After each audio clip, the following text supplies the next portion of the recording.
So I know that ducks are not a terribly common livestock animal. They're considered as fun and cute, but not necessarily economical. So I wanted to talk about why it is that we raise ducks and why we like them. For one thing, we have deep mulch, very deep mulch, and slugs love straw. And in our backyard, we have a foot of straw on everything as a deep mulch. And what the ducks will do is they'll eat all the slugs. They'll just go around and eat all the slugs. We had a garden full of slugs and it was killing all of my new seedlings. And then I let the ducks out of the pen, and within 3 days, there were no more slugs. The next time I seeded, everything came up and survived. The other thing is they will eat your weeds. If you partition them off so that they're stuck in one place with their pool and their food, then as new shoots come up, like bindweed, they'll eat the new shoots, and then that place won't get bindweed again the whole season because they ate all the roots. When a duck eats, they don't do what chickens do where they scratch things up and look for bugs. When a duck eats, it puts its little nose in somewhere and goes like this. What they're looking for is roots. That's why you can't have roots. That's why you can't have ducks in among shallow rooted perennials, is because they'll just eat the roots. The other thing is that ducks start laying months before chickens do in the spring. They'll start laying in the end of February, beginning of March. And as long as you have them somewhere where their eggs won't freeze, there's your early spring eggs. And they're really nice and big, thick shells. They're fabulous. They're our favorite eggs. The other thing is that ducks, regular standard ducks, mature within 7 weeks. You can eat a young duck at 7 weeks. This is the optimal time to do it. As soon as they have their feathers and they look like a duck, that's when you butcher them. So it's much faster even than like the Cornish cross chickens. They're actually faster than Cornish cross chickens. And then on top of that, so what this video is about me butchering my ducks. Now, I pluck them and I dry pluck them because, for one thing, I hate the smell of wet duck, and they have multiple layers of feathers, and so if you dip them, that water never gets into the little down, and it just is a mess, and it stinks and it's sticky and it's horrible. But so what I like to do is hang them for a couple days in cold weather with everything still intact, just the head gone. And then I don't like to do it when it's freezing, because if it freezes, you have to wait for it to thaw to be able to get the intestines out. So this year it wasn't so good because we got a surprise winter storm, and my ducks froze, so I had to thaw them in order to be able to get the entrails out, which you shouldn't be thawing and freezing your meat. So that wasn't so good. But that's what I like to do, and the flavor is incredible, and I enjoy going out and plucking a bird one at a time. And this time I saved all the feathers, all the down, and I made a pillow as a present for my husband because he loves down pillows, and this one turned out fabulous. The ducks were in peak condition. Their feathers, I'd been giving them a lot of water in their pool, so they were incredibly clean. There was no smell. They were beautiful feathers. So from 5 ducks, I got a really nice big pillow. The next thing that we like them for is their fat. When we roast them, we save the fat in a jar in the fridge, and it makes incredibly good, kind of like lard, but it's more flavorful, and it's just amazing fat. It's a very traditional food in Eastern Europe, I believe. And then you have the roasted duck itself that's fabulous. And we have a really good recipe, and when we do our dinner with our friends, we will make sure to share the recipe with you. And anyway, I love to raise ducks. I probably would never raise more than 7 a year to eat, just because it is kind of laborious to pluck them. But you can use everything about them, and everything is wonderful. So I hope you enjoy this video, and yeah, just a great day, a good reminder of why I keep ducks. We have 5 ducks out there ready to have a big family dinner with friends and harvest that fat, and a Christmas present already from my husband. So go team. Okay, thanks. Okay guys, I don't dip my ducks. It's nasty trying to work with wet feathers. I don't think it even takes longer to do it dry. So this time around we have 5 ducks to do. I've done 3 so far. So I was going to show you guys how I go about saving the feathers for the pillow.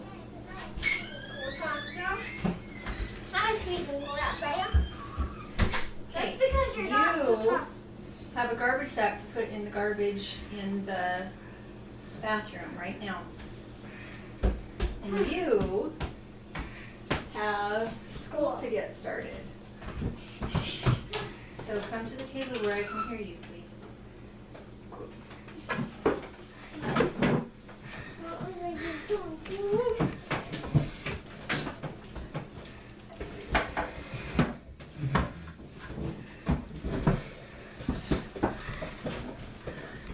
Are you also gonna take a video of us today? Huh? Are you gonna take a video of us too today? Maybe. On Cherry Street, this is called this old book. Now, this is what happens if you're not careful when you're plucking a duck. You need to be really careful about blisters. Make sure to switch fingers. I pull all of the feathers except for the really strong flight feathers. So on the wing, the flight feathers I don't keep. Okay, did you get it put in a way that you can find the handle next time? Yes. Okay, get your yellow dust penny. You go clean up all the mess from the vacuum. So when I pluck a duck, I start at the neck. I put the head down inside the pillow and then I start pulling in the opposite direction. I do all around the neck and then I just work kind of in a circle all the way around up the duck.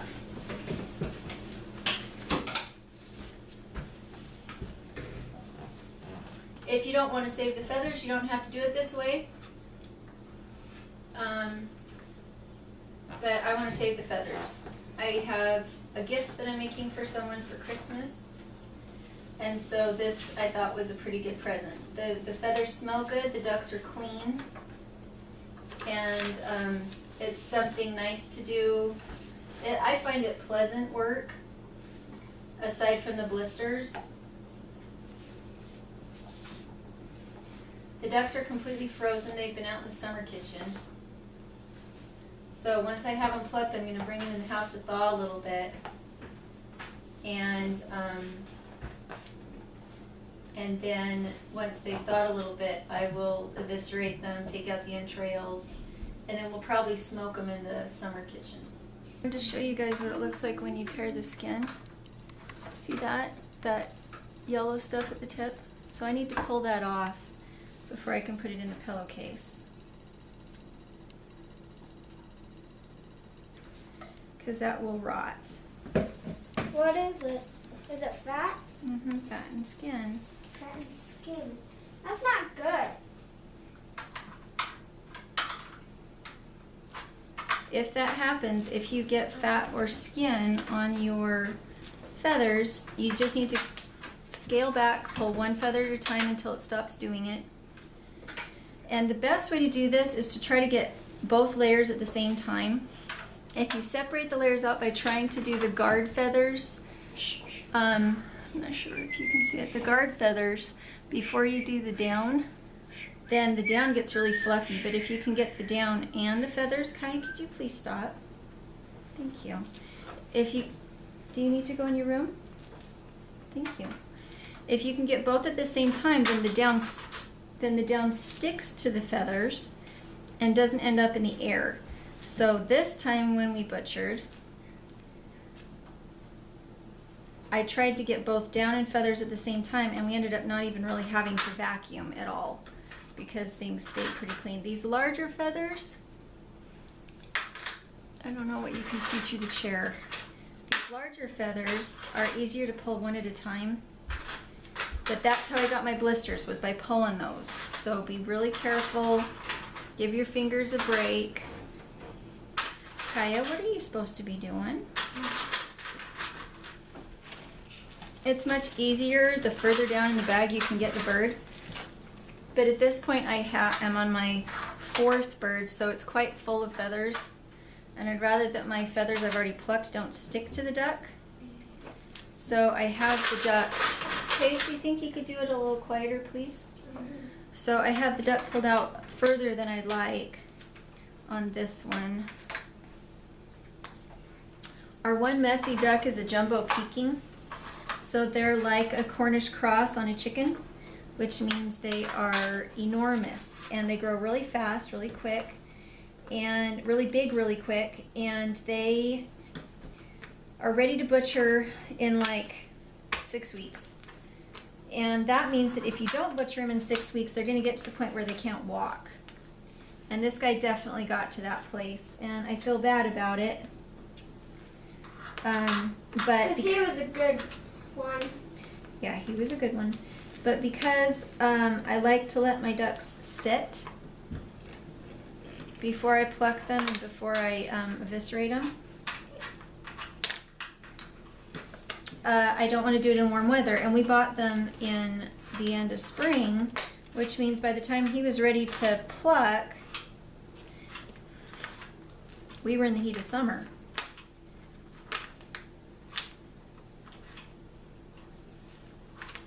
How big do they have to be when they're ready to be butchered? Just whenever they're big. Yeah. But not as big as he. Mm-hmm. But not as big as him. Yeah, he was a little too big. Yeah.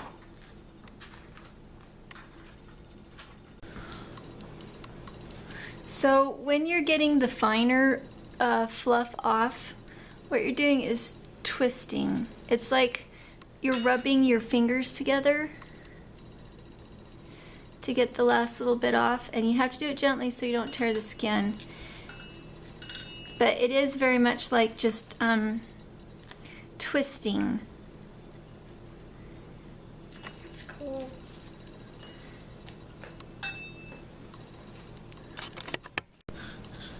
Why?